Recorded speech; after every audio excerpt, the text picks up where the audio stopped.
Ancient China is rocked by one of the strongest man-made explosions ever.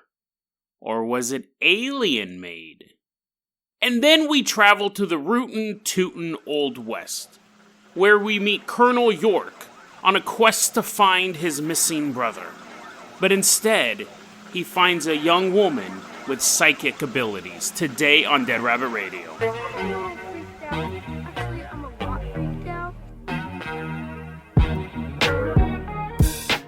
Hey everyone, welcome back to another episode of Dead Rabbit Radio. I'm your host, Jason Carpenter. I'm having a great day. I hope you guys are having a great day too. We got a lot of stuff to cover, so we're just going to slide right into this episode. We're going to get started.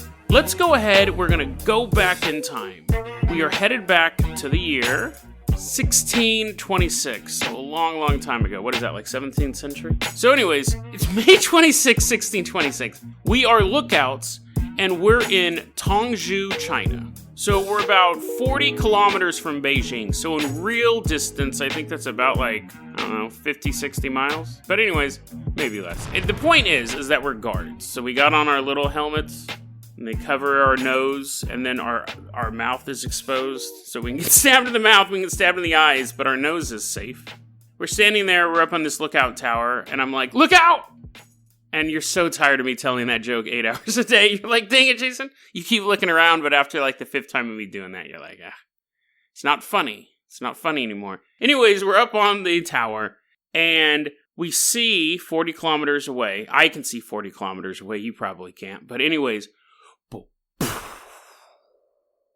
when you see like this massive explosion, and I as I'm saying, look out to you, for real this time, you go, I know, I saw it. I saw it now. My eyes aren't as good, but it took me longer to see it. And we're watching this, and then we see a mushroom cloud appear from where the explosion was. Now, I don't honestly know if any human can see 40 kilometers, but these guys heard it, and then they felt it. Whoa, the lookout tower's shaking. So, they saw it closer. Like, I don't think any human can see. Well, if it was a flat plane, because I know like 2020 is like, I could read something that's 20 yards away, or feet away, one of the two.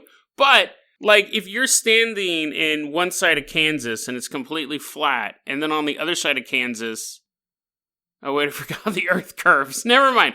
Okay, so it doesn't work like that. Anyways, you might see a mushroom cloud. The point is not whether or not, the paranormal story is did they see a mushroom cloud or not. The story is this. Now we're going to go, this happened in Beijing, China's current capital. I don't know what it was back then. But anyways, Beijing, big old city full of people. And inside it was the Wang Gong Chang Armory.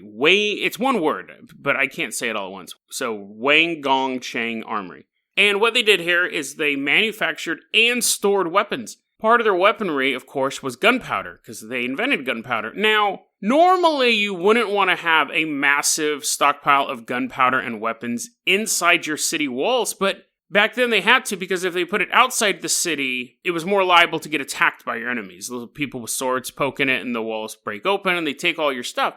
So they go, we're going to put it inside this mass-populated walled fortress so that no one will get in there. What the story is, everyone is kind of going about their day. People are pushing, babies in like little strollers and eating apples and stuff like that. Babies are eating applesauce. And the little plume of smoke just kind of seems to appear inside the Wanggong Armory. So it has a roof, obviously. It wasn't just exposed to the rain. Oh no, we need war and all of our gunpowder's wet. But they see a little bit of smoke come out of the roof. And then the building just disintegrates. Like, if you were anywhere near this gunpowder place, you were liquefied almost instantly. Everything within 2 kilometers disappears. Basically, it goes to the Twilight Zone. It no longer exists. The explosion is so brutal. The explosion's so big, 40 kilometers away, people were hearing it and feeling it and possibly seeing it. But within a 2-kilometer radius of this building, life and the universe ceases to exist. There was this 5,000-pound statue that was just kind of chilling by the armory. It ended up across town. So that survived the blast, but it just rolled like an Indiana Jones ball. It probably didn't roll. It probably flew. That would be awesome if the statue was like a guy pointing up at the sky, and then it was kind of flying. It would give you a little bit of levity to see that statue like in a flying pose, flying through the sky as your skin was being ripped away from your body by the shockwave. 20,000 people killed in the explosion. Very, very densely packed city. People biting that apple, and as that shockwave's coming, the apple gets blown out of their hand. They're like, oh, this isn't going to be good. In other parts of the city, people who were 2.5 kilometers away from the explosion, well, a lot of them died too. Okay, so 3 kilometers away from the explosion, they saw just body parts fall from the sky. It was raining men body parts. So that's the part they leave out of the song. That was the original version. So anyways, they're like, body parts are falling on people. I don't know if they were standing outside. I'm sure they went inside after the first arm hit the ground. But anyways, body parts are falling down. Some people survived the blast. I thought this part was funny. Some people survived the blast, but their clothes didn't. So imagine you're standing in the street, and you're about, let's say, 2.5 kilometers away from this massive explosion, and you're watching the people in front of you just kind of disappear in a puff of smoke. Everything's going in slow motion. And they're getting closer and closer to you, and then you feel the shockwave get to you, and you're like, oh my god, please save me, I don't want to die. And then your clothes fall off, and you survive. Like, that's what happened. The blast was so strong, but still is kind of weak at this point. They're just blowing their clothes off, so now there's a bunch of naked people. Okay, now to be fair, I don't think their clothes just blew off of them, and then they went home and ate soup. Like, they would have gotten massively, like, it would be like getting punched by 1,000 Mike Tysons.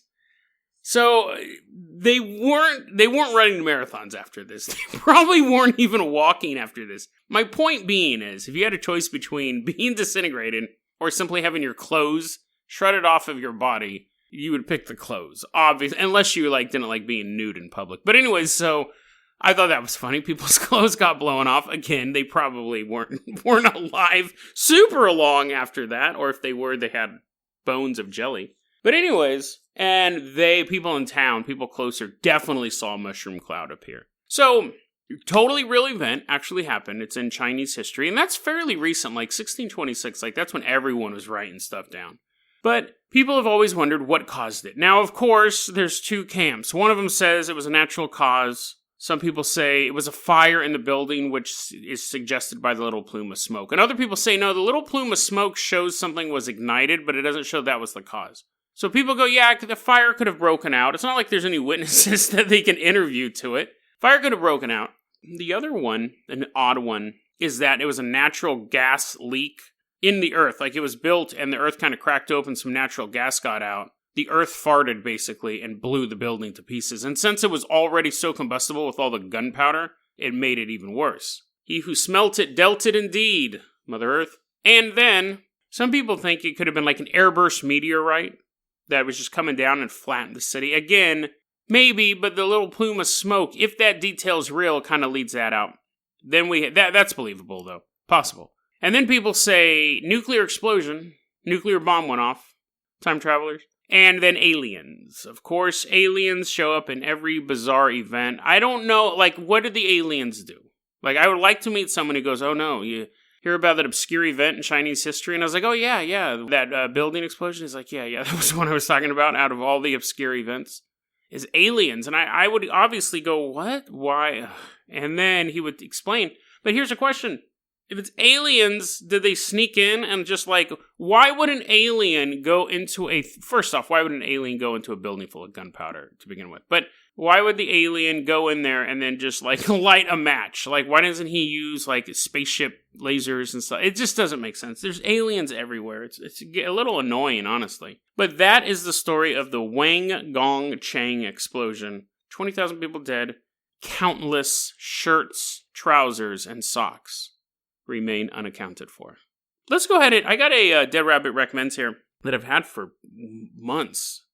I remember right after I watched it, I go, oh yeah, I got to recommend this movie. And here we are. Spooktacular October. I know I keep changing the name of the month. Haunted, Halloween, spooky stuff. Anyways, There's a really, really low budget. You can kind of see a pattern. I kind of like the low budget horror movies, the weirdo movies. There's a low budget movie, probably has about 4 actors total in the movie, but that's like at the very beginning and the very end. The movie is basically one person, one ghost. It's called Interior. So here's a quick plot review of the movie, because it's almost impossible to spoil. This movie's all about, the ending's dope, the ending's terrifying, but mostly about atmosphere and creepiness.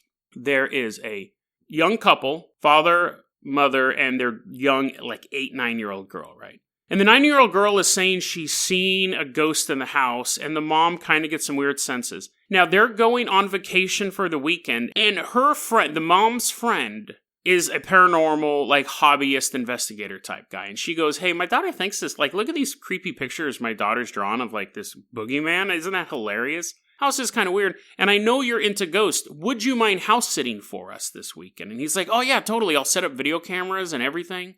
So it's basically a found footage movie. It's almost like 5 shots in the whole movie. And I could be wrong on that, but it's so bizarre how much they can do with so little and how creepy the movie is. But the movie is the guy house sitting for the weekend. And it's one of those movies where it's a lot of stuff moving in the background, like him sitting on the couch flipping through the television and there's like a woman standing down the hallway. It's that kind of creepiness. But it doesn't stop there. It's actually very, very entertaining movie, which I don't think a lot of people have seen because it's so low budget. But check it out. It's called Interior, and I'll include the links and the trailer in the show notes. And yeah, I have to make a correction too about another Dead Rabbit Recommends I did. Temporal from email sent me this email. I kept calling the movie Deep Down. It's actually, that sounds more like a porn movie. It's actually called Deep Dark. Deep Dark. So I'll include the links. Yeah, he's like, dude, I really had struggled to find that movie. So thanks for that correction. Yeah, the first movie I recommended, if you've tried looking for it, is actually called Deep Dark, not Deep Down. It's not The Abyss. Okay, let's go ahead and move on to our last story here. So we're going out west. We are leaving China. They're like, won't you help us with our recovery? There's still so many people buried under rubble.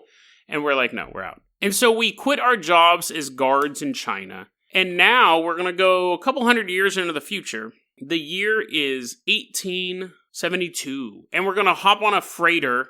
Ding, ding, ding, ding. It's like, they ring the bells. They're going through the fog. We're leaving China. And then we're going to end up in Kansas. It's winter. Snow falling. There's a dude named George Lonker. And he has an 8-year-old daughter. Now, his wife recently passed away. And he goes, you know what? There's nothing left for us here in Independence, Kansas. Let's go to Iowa. Little girl's like, okay, I'm depressed. And he's like, yes, I'm depressed too. That's kind of the reason why we're leaving. They did their horses together, and they set off through the cold winter to Iowa. Now, back then, you go on a road trip, or you go on a journey, or you're just trying to leave town. It takes a while, obviously. And you get there where you're going, you write a letter back to your buddy. That takes a while, too. So if you happen to go missing, they're not going to really find you super quickly. It's spring 1873. There's a dude named Dr. William York, and he's buddies with George. So George left in the winter with his daughter. By the time spring rolls around, he's like, yeah, things are slow, but they're not that slow. I should have gotten a letter from him by now. He's sitting, he's like checking the mailbox every day. He's like, oh, checking the mailbox. So he goes, something must have happened. Now again, it's not just a road trip. There's Indians shooting arrows at you. There's bandits and robbers the whole way. It's not like you're just hopping in your car and driving from Kansas to Iowa. You're hopping in a wagon and people are shooting at you the entire time. So it's not just like, oh, maybe he just doesn't want to talk to me anymore. Maybe we're not as good as friends as I thought we were.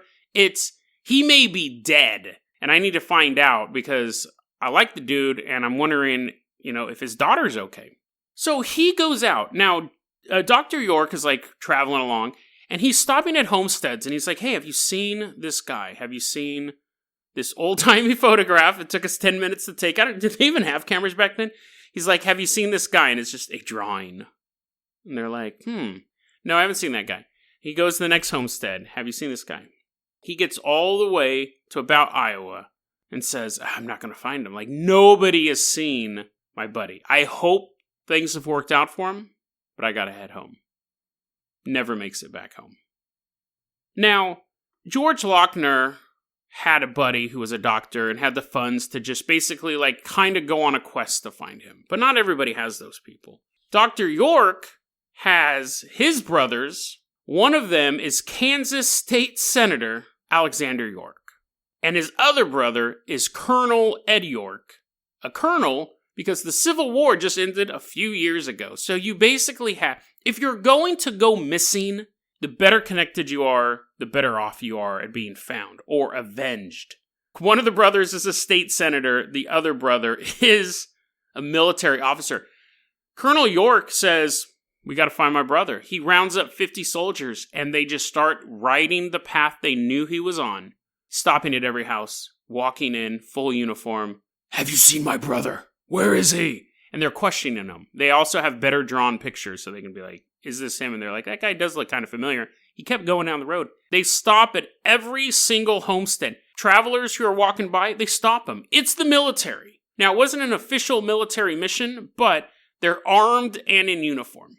And it's not like the military is going to be like, no, you can't search for your brother. They're just like, whatever, it's Kansas. If you happen to kill a couple Indians along the way, we'll call it even. Shoot a couple bandits in the face, whatever. So anyways, March 28th, 1873, they get to Osage Township, which was a town founded by these spiritualists. These 5 families got together, they're spiritualists. So you have a bunch of kooky, hippie, old-timey hippie people in this town. Colonel York's like, great, this is going to be totally awesome.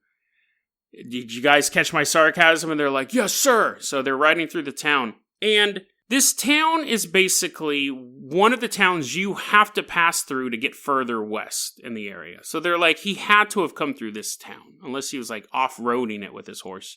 So while they're in town, Colonel York is questioning people and stuff like that. And he sees this drop-dead gorgeous 24-year-old woman walking through the streets of Osage Township. And he's all, "Arrgh!" His eyes boom, boom, boom, bouncing out of his head. The horse's eyes boom, boom, bouncing out of his head. Quite the looker this woman was. And he hops off his horse. He's like, hey, madam, have you seen my brother? And she's like, let me see a picture of him. And he shows her the picture, and then she puts her hands to her temples, and she goes,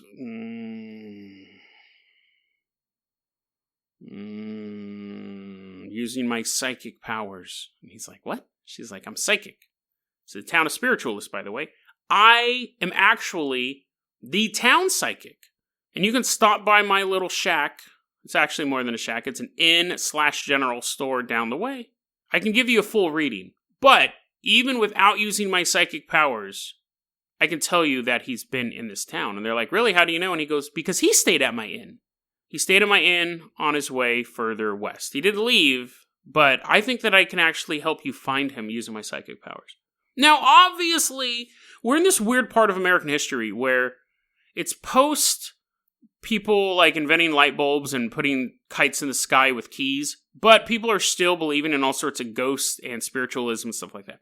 Whether or not Colonel York actually believed in psychic powers at this point, who knows? But he does decide to go back to the inn to find out more information. Now, this inn is run by a family of 4. They're known as the Benders. You had Ma Bender, Pa Bender, basically the Berenstain Bears, and then you had Kate Bender, who was the young, beautiful psychic, and then you had her idiot brother, John Bender Jr., who they said was a very good-looking man, but he would laugh at inopportune times. Basically, Joker. The mental disease that Joker suffered from in the movie, this guy had it. Or he was just an idiot. But around town, he was known as an idiot. The dad, John Bender Sr., barely spoke any English at all, and when he did, he sounded like a bear eating marbles. Nobody knew what this guy was saying. Ma Bender didn't speak a lot of English either, but Kate Bender was this beautiful young woman. She would preach around town. She did healings for people. She concocted potions, and she advocated free love, so she was kind of a controversial character in town, but she was very magnetic, and people believed that she actually had these psychic powers. So people would come to her from around, not just in town, but from around the region, to go to the inn and get a reading from Kate Bender.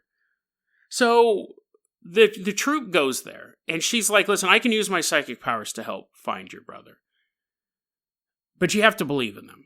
And Colonel York's like, that's a little difficult for me. As you can see, I'm a man of science. military science. So if it doesn't shoot, blow up, or disintegrate, I really don't pay attention to it. And so she really is like, no, I can, like, you can go into town and talk to people about my reputation. And he goes, you know what, I think I will. I think I'm going to go into town and find out a little more about this family. Good day, madame. Tips his hat. They all leave. The soldiers do. The Benders stay at their place of business. Now, as Colonel York is walking away, getting on his horse, the other soldiers are like, hey, you believe that stuff about that psychic stuff? And Colonel York goes, well, I don't know about the psychic stuff, but I'm a little curious about that family. So they decide to stay in town for a couple days. And at one point, Colonel York's talking to somebody. A woman runs up to them and they go, oh my God, you won't believe it. You won't believe it. I was just at the Bender's house and Ma Bender pulled a knife out and started chasing me around. And Colonel York's like, what? Go there. So they go, they knock on the door. They're like, hey, there's a dispute, basically. We're the cops right now. We supersede the police. What's going on here? Ma Bender says, I was trying to drink this coffee and this woman was putting like magical witch dust stuff in my coffee. She was trying to poison me, Colonel York. And Kate's like, listen. We're spiritual people. Like, I know that might sound wacky to you, but we believe in that stuff. Now, I really can help you find your brother. But you need to leave all these people aside. Like, it just has to be us. Like, the psychic power doesn't work with 50 men standing around me with guns. Colonel York goes, okay, I will come back alone, and we'll do this. Me and you. And she's like, ooh, is that a double entendre? He's like, I don't know, I don't speak French. He leaves. Now, this time when he's leaving, his men are like, they're guilty. They have something to do with your brother's disappearance. And Colonel York gets on his horse and he goes, yeah, I know they do. We just need to find some evidence. He doesn't make the noise the horse does. They all ride off. Now, at this point, he's almost certain that this family knows more than they're leading on. Due to psychic abilities, maybe. But he's starting to get he's getting his own psychic feeling. Something's not right with this family. The town holds a giant town hall meeting. And everyone comes, including the male Benders. And basically it's decided at this meeting that this was the last stop. Not only for Colonel York's brother, but for several other people. Because, see, other people had been found murdered in this area. Their heads were being bashed in and their throats were slit. And that had been going on for probably about 4 years. That had actually been going on before the Benders even showed up, before the town was even established. There was a body found in a gully with its head smashed in with a hammer and its throat slit. But now people are saying, listen, we have these bodies that we found. They're all killed the same way. And we have a lot of people who may or may not pass through this area, but they never come back. So we need to search every single house in the area. Everyone is a suspect. And I know I didn't do it, but I will gladly let Colonel York and his men search my house. A couple days later, this guy's riding by the Bender estate. He sees the animals haven't been fed. I'm like, that's weird. Goes up, he's picking up grain, he's throwing it at chickens and stuff. He looks in the house.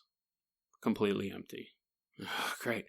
He rides back to the town and he goes, hey, pretty sure the Benders have left. Huge storm rolls in. They can't go verify whether or not the Benders are actually at the house. Finally, the storm dissipates. Search party goes out to the house. It's completely empty. Colonel York's there with his men and he's like, just let's tear the place apart. We got to find something, right? This is what they find. They find a trap door that leads into a 6-foot deep giant pit that smells terrible. So it has like a stone floor. They begin smashing the floor up. They go, there has to be bodies under here. It just smells gross. No bodies. There was so much blood clotting the sand and the dirt and the walls. That's what the smell was. So they're like, we're onto something, obviously. This isn't just an accidental blood leak from the neighboring farm. These guys had something to do with it. They climb up out of the hole. They leave the rookie down there. They're like, dig your way out. They shut it and lock it. They go, if I was a body, where would I be buried? And they see a bunch of like sand in the garden that looks freshly tilled, which would be a good place to hide a body because you're kind of always freshly tilling stuff. They go out there, they have these probes. They're basically just sticking these rods in. They're hitting stuff. They're like, that doesn't feel like a tomato. They start digging it up. First body they find is Colonel York's brother. They keep probing. They keep digging. They find 10 bodies in total buried in this garden. They find 10 bodies altogether. 9 of them hammered to the head, throat slit. One of them, the 8-year-old girl, strangled or buried alive. They don't know. But she had no wounds to her body. And then they find just an assortment of body parts in this garden as well. So they start to think, okay, these guys, these dudes are bashing with the hammer and their throat slit. They probably had something to do with those previous murders. But remember, one of them took place before the Benders even got there, which has always been a mystery. But this is what they've pieced together. This is how this worked. Because 2 people survived this. They didn't come out of the dirt and be like, oh, what happened? 2 people got away before they got murdered. What would happen was, if you went to the inn and you were wealthy, they would say, you should sit at the king's seat. You should sit at the head of the table, my friend. You are our guest. And you'd be like, yeah, well, that's totally awesome. And you'd go sit in that chair. Now, the chair, it's an old-timey thing, so you didn't build walls everywhere. You had like the dining room, and then you had a curtain, and the head of the table would sit with their back to a curtain. Behind the curtain would be one of the male Benders. And you'd be sitting there, you'd be eating your old-timey steak, you'd be eating some aspic, maybe? And then the curtain would rip open, and a hammer would just hit you right on the side of the head. And then one of the this is all what they suspect. One of the women then would get up and slit your throat open and let you bleed out. Maybe they threw you down into the trap door and then slit your throat open and let you bleed all over the basement floor. But they think that was kind of the division of labor. One guy said, I stayed at the house and I sat down and I noticed one of the males kept hiding a hammer behind his back, and it made me really, really nervous. This isn't like a ball peen hammer. This is like a 19th century hammer. They're very like brutal, cruel hammers. They're not nice, like a little one you can get at Home Depot. He kept seeing him hide the hammer behind his back, so he got up and left. He just thought it was really weird. And then and see, again, weird stuff happened all the time. There's all sorts of weirdos in the Old West, so you just were like, that's weird. You didn't report it to the authorities. You just went home and ate soup at your house instead of at their house. Anyways, this other guy said, it's funny. I was there too. I went there once. They wanted me to sit at the head of the table. So these people were kind of filling in the blanks. They wanted me to sit at the head of the table. And I didn't want to because they had this gross, smelly, blood-stained curtain. I'm not sitting next to that. So he was like, I don't want to sit there. And they're like, you have to sit there. You're the guest of honor. And he's like, the thing's covered in blood and it smells. I don't want to sit next to it. And then Ma Bender grabbed a knife and went to go get him, and she ran out. So I think that's how they were able to come up with their theories. And then he didn't report it. He just went home, ate soup. So all these bodies, a collection of body parts. Nobody knows how many people these guys have killed. They're not even a family. After going through all the genealogical data they were able to come up with, they believe that the Ma Bender, and Kate Bender were the only ones who related. It was just basically a collection of serial killers. It was super bizarre. I think she married Pa Bender at some point, but the son was just some dude who showed up. Might have been Kate's husband. Nobody knows, because these guys were never caught. There was a $60,000, in today money, $60,000 reward for the capture of these guys. And there have been various stories over the years of vigilantes cornering them in this state or that state and having shootouts and killing them. Stories that eventually Pa Bender died of some disease and they were able to match his photo against a bloated corpse's photo, so that was the end of that. The most spectacular one was that Kate Bender and Ma Bender were caught, I believe, in Illinois. And they were going to go to trial, and they denied that they were these people. And they're like, you are, look at these photos. They look exactly like you. And then the town they were being held in for the trial was like, this cost way too much money. Because you guys don't even know if these are the people. And it's costing us a lot of money to keep these guys prisoner, and they let them go. So maybe they were Ma Bender and Kate Bender.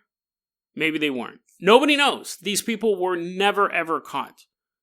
But if you think that their little scheme stopped, because what they were doing was they were killing people, taking their money, and then selling the goods to other people in town. If you think this stuff would stop, they're like, well, that didn't work out. Let's just leave.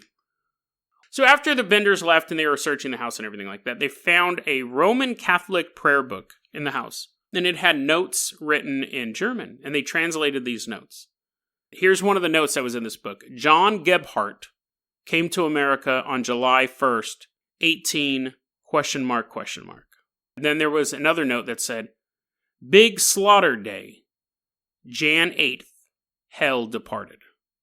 So this wasn't a one-off scheme where they were like, hey, you know what we should do for extra money? Bash people's heads in. Ma Bender had been married, I think, 5 times before she ended up in this group of people. All of her previous husbands died of head injuries. True serial killers. And America's first serial killer family. Being a serial killer nowadays, I imagine, would be quite difficult. People still do it, but I imagine it'd be quite difficult with all the evidence gathering and CCTV cameras and everything like that. But for serial killers to operate in old-timey West, where people just disappeared all the time. People died violently, and it was just considered, that's what happens when you try to leave Kansas and go to Iowa. It is a risk that you will get an arrow in the neck. For serial killers to operate in a area like that would be far, far easier. You think the body count wouldn't be so high because there'd be less people in the population, but they racked up, within a year, they racked up 14 kills. And a collection of body parts, and they have no idea where those came from. The old West of America was brutal. You had a hope at a new future, but it was very, very hard to get to that new future. You had to drive your horses through snow, through heat, through arrows, through gunfire. And then right when your destination is in sight, kind young woman claiming to be a psychic invites you in for the night and offers you the seat of honor at the table. If their last victims weren't so well connected, this scheme would have gone on for much longer. And honestly, it probably did anyways. They probably reformed up or did it separately, truly earning the nickname they have today, the Bloody Benders. DeadRabbitRadio@gmail.com is going to be our email address. You can also hit us up at Facebook.com/DeadRabbitRadio. Twitter is @DeadRabbitRadio. Dead Rabbit Radio is the daily paranormal conspiracy and true crime podcast. You don't have to listen to it every day, but I'm glad you listened to it today. Have a great one, guys.